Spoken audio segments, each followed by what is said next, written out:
te.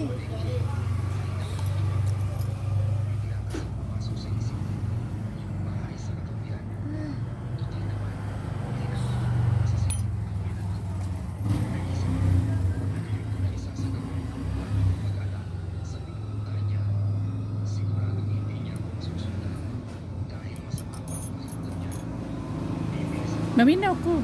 Minawag ko.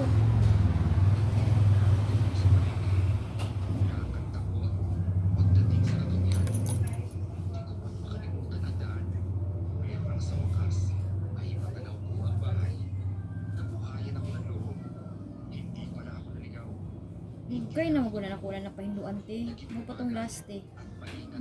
Bulan na ba to? Sobra naman siguro.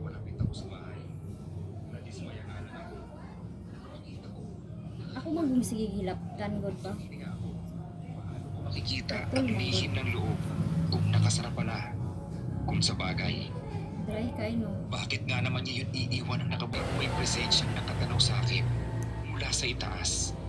Unti-unti lang ang pagtingala ko mula sa bintana sa itaas. Nakita ko ang isang anino. Tila Grabe anino gud ng yung babae karon te. na nasa Karon pagitan nga year is ng dili gwapo na magkadugtong na bintana construction nga kamis. manyari. Mukhang hindi siya Pwede siya normal. te. Parang kinakalmot-kalmot niya ang bintana.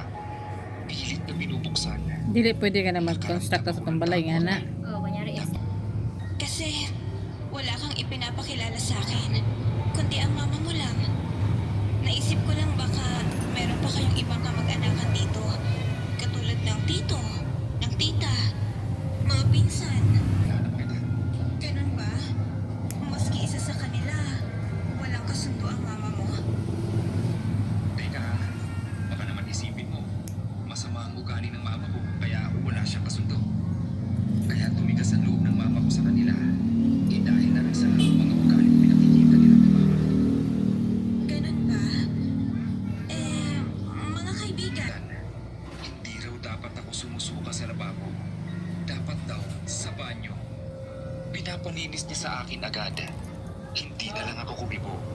Yung pagkahilo ko at pagsusuka ay nasundan pa ng ilang beses. Kaya't nagduda na ako sa sarili ko. Mukhang nagdadalang tao na ako. Kasabay noon ay nakita ko na naman ang biyanan ko na may bitbit na tipak-tipak ng mga karne.